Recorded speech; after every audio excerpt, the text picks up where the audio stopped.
Hey guys, it's 10 o'clock, and I want to welcome you to Greater Grace Chapel's Facebook page.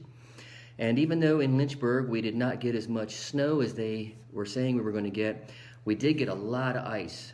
I've been outside at our place, and there's a lot of ice on the road, very dangerous, actually maybe more dangerous than if there was snow, so definitely a wise decision this morning not to have service. But even though we're not having service, with the technology we have nowadays, it didn't make sense to not go ahead and share a message, to give you a word this morning. But before we do that, there are some announcements that I'd like to go ahead and give you. The first is that the Ward Life Group is meeting this Thursday at Earl's Place, and that's at 63 Viking here in Lynchburg. Secondly, Graceful Women was supposed to meet today, so I'm not sure if they're meeting next Sunday or if they're going to, I'm sure they'll put something in the Gracevine. As a matter of fact, Samantha, while I'm speaking, could probably post something up here in a comment and let us know what they're going to do if they've decided. Another thing, too, the last thing is this. I'm going to use Lisa's phone this morning for something. We've been telling you about the Google Calendar that you can, the Greater Grace Chapel Google Calendar that you can download. All you have to do is download the Google Calendar app, and you can see it right there. And if you just hit that button, once you accept the invite from Greater Grace Chapel, you can see the calendar. Everything that Lisa has in light green is Greater Grace Chapel events. So everything is right there. And on my phone, all my Greater Grace Chapel stuff is blue, personal stuff is purple, and business stuff is green. And so instead of having to go to multiple places or going back and checking the Gracevine, even though it's a lot of information there, everything is at your fingertips. And for example, if I click on the Ward Life Group, it'll even tell me the address, the start and stop time. Not that Earl actually pays attention to that, but it kind of gives me an idea of how long events are going to be, where they're at, and again, right at my fingertips. I'm going to give this back to my lovely assistant. Thank you, hon. And anyway, so it's really, oh, look, Corey's watching. Hey, Corey, how you doing? Samantha, good to see you. Jenny, boy, we miss you guys. Are you guys back this next Sunday? I sure hope so. You and Lacey and all the rest of you guys. And Earl, good to see you too. Anyway, so this morning, so I want to say hey to not only my Greater Grace family, but so many that I'm Facebook friends with that might be watching in, that their church doesn't do anything on Sunday morning when weather's like this other than just cancel the service. So it's really good to have you if that's the case. I've never done a live feed, so I'm really anxious about how this is going to play out, because if you know me, especially Michael, who usually does the live feed videoing, I like to be mobile. I hate being handcuffed to a podium or this chair or anything like that. We're back in town now. Oh, it's so good to see you. Can't wait to see you guys this week. I know that when the students are back in, Greater Grace Chapel almost doubles in size, and so you guys bring a lot of life and love with you, and we just love you so much. Anyway, so this morning, I'm not going to be really long. I'm going to try and truncate down what I was going to share today. And I'm going to share out of a book and a chapter that's in my top 3 of all scriptures. And that is John chapter 4. It's a passage that most of you are very familiar with, the Samaritan woman and her interaction with Jesus at the well. I'm not going to focus as much on her interaction as much as I am on the result of that interaction. So we'll open with a quick word of prayer and we'll get going. Father, I want to thank you so much for the privilege to share via technology today with all those that are watching, and just pray that this word is a word of encouragement and challenge. And Lord, I thank you for challenging me with it, and just pray you would just bless our time together this morning. Amen. Amen. So here we go. First of all, before I even get started, you guys know that typically everything that I share is usually from the Lord speaking to me. So as Al always says, me first, this is definitely a me first. And though this is one of my favorite scriptures, and I've read it over and over and over and over and over, the Lord constantly brings me back to this. It just seems like he's always taking me back to this well and back to this interaction and revealing something new to me each time. And so as I was walking my dog a few weeks ago, this scripture came back to my mind, and just kind of something new about it. And so that's what I'm going to share on this morning. And so, but I want to give you the backstory. The backstory is John chapter 4. And in verses 1 through 27, we have the interaction. And we're just going to hit some high points, and then we're going to move into the actual points of the word, of the message. So Jesus he's traveling through Samaria, and he comes to a town, and near the property that Jacob had given his son. And there's Jacob's well is there. So Jesus, it says, he's worn out from his journey, and he sits down at the well. Well, that's a whole other message right there, that Jesus was worn out from his journey. And it's about 6 in the evening. Some say noon. Some say it was 10 in the morning. That's irrelevant at this point. Let's just put it this way. He's at a well at a time where most people are not at the well, okay? A lady comes along. He asks her for a drink. She questions the fact that a Jew would ask a Samaritan woman. We're not going to go into that today. He says, if you knew who it was, you asked for living water. So they have this interaction. And let's pick up over in verse 19. In verse 19, she says, "Sir, I see that you are a prophet. Our fathers worshipped on this mountain, yet you Jews say that the place to worship is in Jerusalem." Jesus told her, "Believe me, woman, an hour is coming when you will worship the Father neither on this mountain nor in Jerusalem. You Samaritans worship what you do not know. We worship what we do know, because salvation is from the Jews. But an hour is coming and is now here when the true worshipers will worship the Father in spirit and in truth.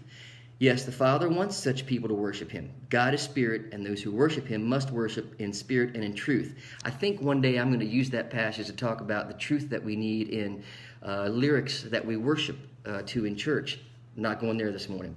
The woman said to him, "I know that Messiah is coming. When he comes, he'll explain everything to us." Verse 26, "I am he," Jesus told her, "the one speaking to you." Just then, and then we have this little interlude, the disciples arrive, okay? Drop down to verse 28. "Then the woman left her water jar, went into town, and told the men, 'Come, see a man who told me everything I ever did. Could this be the Messiah?' They left the town and made their way to him." I'm going to stop right there, and we're going to come back and pick up there in a little bit. But I want to start right there. First, and I've only got a few points today, and I don't have a lot within each point because I really want to keep this short for you guys. I know that Jeremiah, if you're watching, I know you're dying to get out in the snow and play in it, so I want to let you do that. But the first thing is this, is that a changed life affects you. A changed life affects the one that is changed. She left her water jar. She left it there. Now think about this for a moment. What was pressing? What was priority just before her interaction with Jesus? Well, what was pressing was the fact that she was thirsty. She had to get water. She was going to take the water back to her household. That's what was on her mind. That was her dominant concern. And now we have an interaction with Jesus. Her dominant concern is no longer water. It reminds me of Hebrews 11, which says Moses considered reproach for the Messiah to be greater wealth than the treasures of Egypt. Interesting. Greater wealth than the treasures of Egypt. As I was walking, and it's funny, I always have these, I call them my chance moments, because I'm usually walking chance when the Lord is dropping something into my heart. And the Lord kind of dropped into my heart that, and really more for me, but I think it can pertain to many, many believers, and that is, are we focused more on drawing water still than going into the town? Her focus completely changed when she met Jesus. She was focused on water. She was focused on the physical need. She was focused on the now. And she meets Jesus. And then suddenly, that water's not her focus anymore. Her focus is going into the town. In other words, going and telling other people. Everything about her life, every priority just got turned on its head. And that's what Jesus does to us. And God was speaking to me, "Rob, are you still focused on the water? Is that your concern? Or is your concern the folks in the town?" Her water jar was symbolic of her needs. It was symbolic of her goals. It was symbolic of her desires. It was symbolic of her priorities. Everything changed at that moment. Her priorities completely changed. Have our priorities completely changed? Have mine completely changed? Am I still focused on, are we focused on the corporate ladder? Are we focused on building the business? Are we focused on the next car or the bigger house or the whatever it is? If that focus takes us from our focus on Jesus, it's the wrong focus. I don't want to, I could beat that horse for a while, but I'm not going to do that this morning. If I had you at church, I'd beat it for a while. Anyway, second thing is that she had an urgency to share about Jesus. She had an urgency. Now, I'm going to share a personal story with you this morning that I hadn't thought about in a long, long time. My oldest daughter, Allison, was just a little girl at the time, and we lived in northern Maryland. And hey, I see my mom is watching. So, Mom, I'm going to tell you a story about Pap Pap. Anyway, my daughter was little, and we had been at Wednesday night service, and the church that we were at, they had kids programs, and the little girls programs was called Missionettes. And they still have that, but they call it Impact Girls now. I don't know. I guess Missionettes is it just sounds too old school, but whatever. It's the same thing. So we were riding home that night, and it was just her and I don't remember why, but we're going home, and I think she was around, I don't know, 4 or 5, and anyway, so the lesson they had that evening was about heaven and hell. And I'm not going to get into the whole, is hell, annihilationism and all that stuff and the eternity of hell. I mean, it's irrelevant to the story. We're driving home, and we're talking, and she's asking me about, people that don't make heaven. And I said, well, she said, the teacher said you have to believe in Jesus and what that means. And so we're driving along, and she says to me, she asks, Daddy, does Pap believe in Jesus? And I said, well, not right now. Not right now, he doesn't, but we're praying for him. And she says, okay, does Nana? I said, yeah, Nana believes in Jesus. So we drive a little longer, and she starts to just weep. And so bad that I'm on a highway, I'm on an interstate, and Interstate 15 up near Thermont, and I pull off onto not the median, it's grass. I pull over on the shoulder, and I'm trying to console her, and she is just losing it. She's like, Dad, we need to turn around right now. We need to go to Pap's house. We have to tell him. I mean, she was shaking. She was so upset. And so, I talked to her, and we went on home.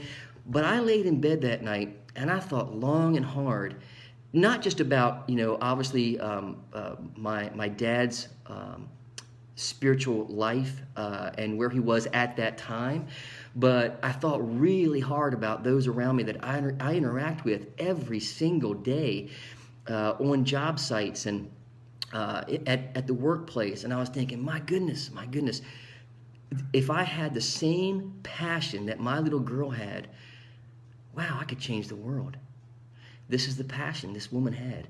She had a passion so strong, she left that water jar. She had an urgency to share Jesus. Look, she didn't go home. She went to town. She could have went home, but she was so changed and so passionate that she went to the very people that she probably usually avoided. This was not a respectable woman. This is why she was at the well at a time of day when most people weren't going to be there. So many believers settle immediately back into everyday life. We do. We do. I've shared this before. If you're like me, if you get up early, I'm a real early riser. It's always dark when I get up, even in the summertime. And you walk, you kind of stumble your way to the bathroom and you throw the light on. And unless you have the fluorescent ones now that take forever to brighten up, you throw the light on and it's like, bam, you're blinded. Well, that's what it's like when you meet Jesus at the well, like many of us have. And then it seems like over time, that light kind of gets easier and more accustomed and more comfortable, and it's not as brilliant as it once was. And that's a shame that we settle back into that life. So this made me think about another fella, and that is the healed demoniac that wanted to get into the boat. In Mark chapter 5, verses 18 and 19, a matter of fact, what else you got to do today? It's icy outside. So let's just go there really quick. I'm not going to spend time there, I promise. In Mark chapter 5, verse 18 and 19, we read, as he was getting into the boat, okay, that's Jesus, the man who had been demon-possessed kept begging him to be with him. But he, that's Jesus, would not let him. Instead, he told him, go back home to your people and report, that means go and tell, them how much the Lord has done for you and how he has had mercy on you. Isn't that so us? We want to hang out in the boat. You know, we want to hang out with Christians all the time. We want to hang out with fellow believers. A lot of you guys know that I pastored for a long time, and youth ministry and then some in adult ministry. I got to tell you, we moved here to Lynchburg, and because I had to put food on the table. We launched a landscaping business, which has done extremely well, and I'm thankful for that. But what I'm more thankful for is that I've had more spiritual conversations with non-believers in my short time doing this than I ever did pastoring. It's weird. I mean, the lawn guy is kind of like the bartender many times. People come out and talk to me about things that it blows my mind. I mean, I've had folks confess some of the most awful things. And I've been able to share with them. And I'll never forget, I stood on a front porch my first year in business, and I led a 92-year-old lady to the Lord. Isn't that amazing? I mean, it's crazy. But those are the opportunities that we have if we'll just go to the town, if we'll just be willing to share. The healed demoniac. God only said, the Lord said two things. Said, go tell him, what has God done for you? And tell him about God's mercy. Listen, we don't have to, I'm going to come back to the theologian thing, but he told him two very simple things. What has God done for you? Has anybody had God do something for them? And tell them about God's mercy upon you. Anybody have God's mercy on their life? It's not complicated. So the lady runs to town and she says, come see a man who told me everything I ever did.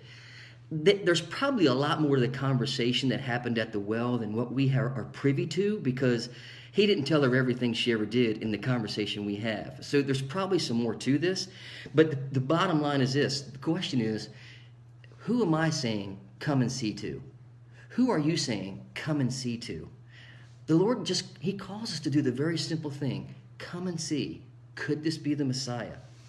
She only needed, this is point number 3, or this is C of point number 1. She only needed to share what she knew. Come see, could this be? That's all she needed to share. We don't need doctoral degrees in theology. They're not wrong, but you don't have to have them. I wonder sometimes even if it's a hindrance. It's amazing to me that if Jesus followers gave as much time to theological discussions and arguments and debates. Let me give you an example. Well, are you pre-trib, or are you mid-trib, or are you post-trib? And we'll debate it until, until the end of eternity probably, or until eternity. Let me tell you something. The folks that I run into on a daily basis, they do not care. They don't even know, and they don't care about pre-trib, mid-trib, or post-trib. The only tribulation they care about is the tribulations that they're dealing with every single day at their job, in their families, with their health. That's the tribulation they care about. So forget about some of those things and just share the simple stuff. What has God done for you? Tell them about his mercy that's available to them too. It's funny because she tried the theological debate as well. Get it? Up here she was like, verse 19, well, I see that you are a prophet. Our fathers worshipped on this mountain, yet you Jews say that the place to worship is... Yeah. So we're going to have a theological debate. No, Jesus just brings it right back home. He brings it right home. You worship in spirit, you worship in truth, and I am the Messiah. It's that simple. So what is it you know? What is it I know? I wonder out there, are there some of you that know that God heals? Has anybody been healed that I'm speaking to today? I've watched my daughter Emily get healed. I mean, just flat, she had Lyme's disease, and she was not getting better, and it was heartbreaking to watch her as a little 2 or 3-year-old lay on a couch. She was always so active, but her joints hurt so bad she couldn't move, and the doctors were like, we don't know. I mean, they've tried everything, the medicines weren't working. And I remember John Ataya at a church in Walkersville, Maryland, at Walkersville Assembly of God. I don't even know if that's the name anymore. But anyway, on a Sunday night, and we had people praying for her all the time and on. On a Sunday night, John said, Rob, I feel like we need to go up to the altar. I'm going to pray for Emily tonight. And I was there by myself, and I was like, my first thought was, John, man, you know what? The prayers have been hitting the brass ceiling. I don't. But he seemed really passionate about it, so we went to the altar and we prayed. I'm driving home that night, and I just remember the Lord saying, I healed your daughter tonight. I healed her. And Lisa could testify. We took her back in, and I mean, and if you knew Emily today, you'd know that girl was healed. I mean, she still struggles with some of the after effects of Lyme's, but she was healed. God heals. I had a stomach issue healed one time. I've seen some crazy stuff happen, miraculous stuff. Well, it's not crazy, I guess. It's crazy to the mind's eye of this world, but it's not crazy to God's kingdom. But some of you know that you've been healed. Some know that God can meet your needs in the midst of financial struggle. Some of you know that the Lord's promises are true even if they take years to come to pass. What is it you know? What is it you know that you can share? The blind man, if you go a few chapters past this, it's another one of my favorite passages. The blind man in John chapter 9, he says in verse 25, whether or not he's a sinner, I don't know. He says, but one thing I know, I was blind and now I see. That's all we need to know, is one thing. I was spiritually blind and now I see. That's all we need to know. It's that simple. What is your one thing? What is it you know? Hey, we're on page 2, and page 2 has less notes than page 1. So I don't even know how to look at the time on this thing, how long I've been going. But anyway, doesn't matter. I got nothing else to do. All right, so, and I'm going to finish what I feel like God's laid on my heart. So, point number 2, a changed life affects others. So a changed life affects the life it's changed, and a changed life affects others. So what happened here? It says in verse 30, she went to the town, and they left their town and made their way to him. They left their town. The men left the town. And when it says men, I'm sure women too. They left their work. They left their duties. They left their responsibilities. It's funny how we tend to maybe look back sometimes at these times and think, well, what did they do? They were just sitting around in the dust, outside. No, these people were working. They were carpenters. They were weavers. They were cobblers. They were whatever they were. And they left these things. Why? Because she said, could this be the Messiah? Wow. Talk about a hunger for God. How hungry am I? And as I was walking Chance, God he doesn't drop hammers on me, so to speak, but wow, he dropped a hammer in my heart that day. Rob, how hungry are you? How hungry? These men and women hungered for the Messiah, and all that meant, do I hunger that way for him? Am I willing to drop whatever I'm doing, if God calls me to? Maybe more importantly, what will I leave? These guys left what they were doing. What will I leave? What sacrifice am I offering? Now you might say, well, wait a minute now. God doesn't desire sacrifice. God desires obedience, and we know that. We know that. God desires obedience. And I'm going to tell you personally, I've almost never been obedient or had an obedience issue where it didn't require sacrifice. I mean, really. When are you obedient when there's not a sacrifice? You're telling me that if you're sitting in church on Sunday morning and the Lord drops into your heart, hey, I want you to go over to Sister Joan over there who's really struggling, and I know you've got a $50 bill in your wallet you've been holding on to. Go give it to her. That's not sacrifice? That's sacrifice with obedience. Of course it is. What am I willing to sacrifice? And I ask myself, if someone was watching my life, or if they went over my bank statement or reviewed my schedule, ooh, that's a toughie for me, time. Or whatever your or my thing is, what would they see as my priority? What would they see as my priority? When the customer comes out and wants to talk to me and I'm really busy and I'm already behind, am I going to say, wow, I'd love the chit chat, but I got a big day? Or am I going to say, you know what, this could be a divine appointment. The Lord could open a door today. And I'm going to tell you, for a while there, I really stunk at it. But I think I'm getting a lot better. And the funny thing is, the better I get, the more divine appointments I seem to be having. Go figure. The more obedient I am, the more opportunities I have. So here's the question for you and me today. Can he have my fill in the blank?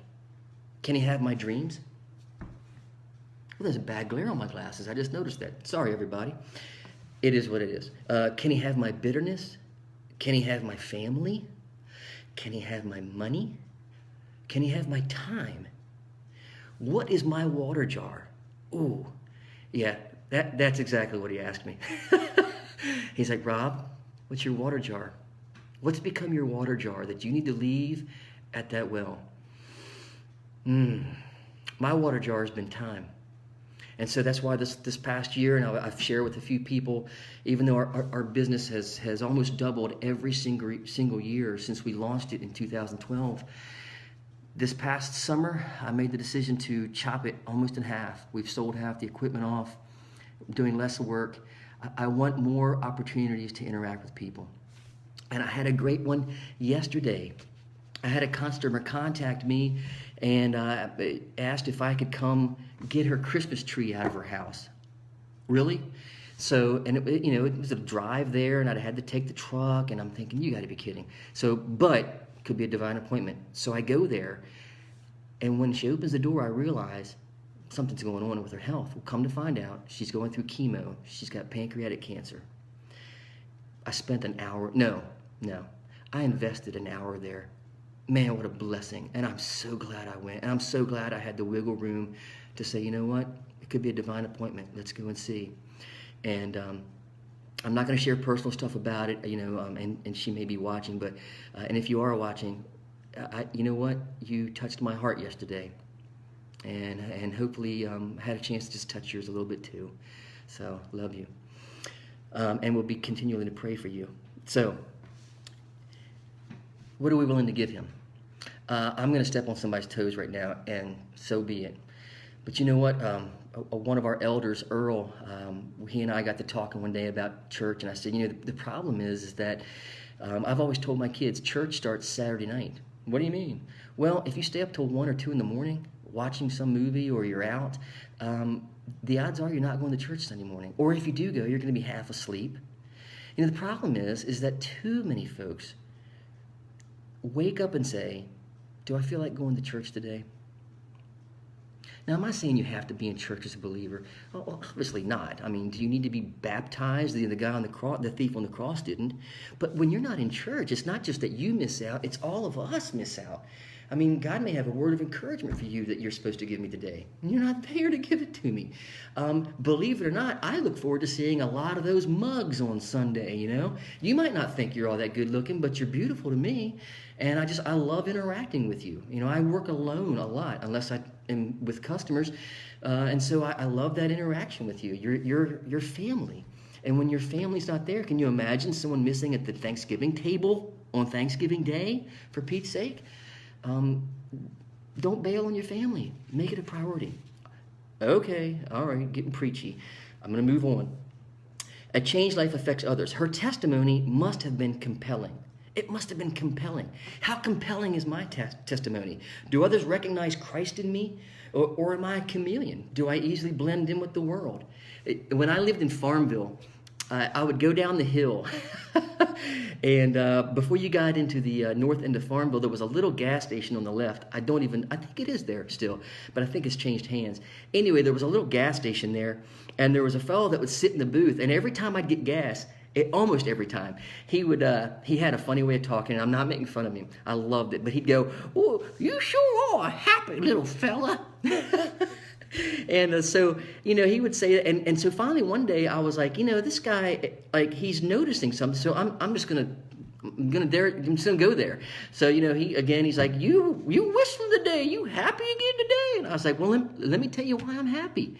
Come to find out he was a believer too, And anyway, but we're not called to be chameleons. We're called to be cities on a hill. We're called to be candles on a candle stand.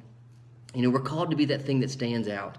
We're called to be different. We're called to be maybe odd. We're called to be noticed. People should see something about us. She wasn't even a respectable woman. Think about this. She's not a respectable woman. Why are they going to pay attention to her? It must have been her passion. It must have been her testimony. It must have been so powerful. Is my passion, is my testimony compelling? I pray so. Lastly, third point, and we're done for the day. A changed life affects the kingdom of God. Look at verse 39. Check this out. We're going to skip over to verse 39. Now many Samaritans from that town believed in him because of what the woman said when she testified. Many believed because of what she said. Okay? He told me everything I ever did. Therefore, when the Samaritans came to him, they asked him to stay with them, and he stayed there 2 days. Now in verse 41, many more believed because of what he said. And they told the woman, we no longer believe because of what you said, for we have heard for ourselves and know that this really is the Savior of the world. Many more believed because of what he said. As the Samaritans made their way to him, we get a little glimpse of something. And now is when we're going to go back and look at this. And that is verse 31 to 38. Check this out. Put my Bible in front of me so I'm not turning my head at you. In the meantime, the disciples kept urging him, Rabbi, eat something. But he said, I have food to eat you don't know about. The disciples said to one another, could someone have brought him something to eat? Jesus said, my food is to do the will of him who sent me and to finish his work. Don't you say there are still 4 months, then comes the harvest? Listen to what I'm telling you. Now think about this. Can you imagine Jesus is looking up and he's watching all these folks from the town coming unto him. He's watching them make their way. And here's the woman along with him, right? With them, I'm saying. And he sees them coming and he says, open your eyes and look. Look at the fields, for they are ready for harvest.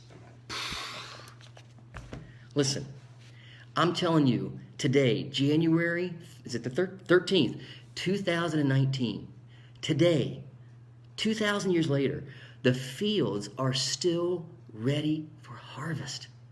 They might be more ready now than they ever have been.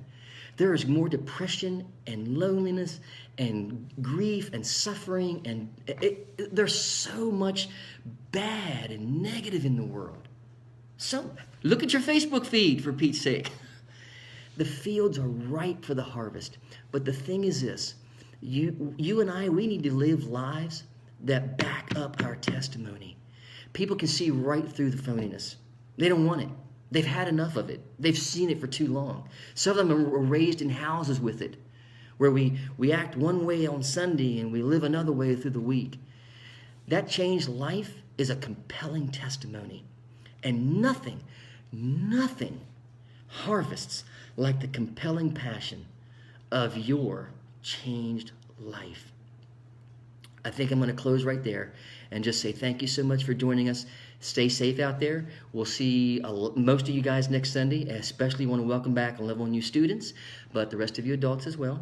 And got a surprise for you next week. This week, Matt Appleby and Kelly were going to lead worship, but they will be leading next week. And so looking forward to that. And I just want to pray over you guys right before we go. If you want to tune me out, go ahead. But I'm going to pray over those that are cool with that. All right, so here we go. Father, I just want to pray over my friends that have tuned in today, and just pray, Lord, that your word would seep into them as it seeped into me before I even began to share it. God, that we would be called to have compelling, changed lives, that our testimonies, God, and our passion would speak for us. We wouldn't have to know a whole lot of stuff. We really just got to know one thing. All we got to know is what you've done for us and about your mercy and grace poured out upon us, that we might share that with others. Thank you, Lord. And be blessed today, every one of you guys. See you later. If I can figure out how to turn this off.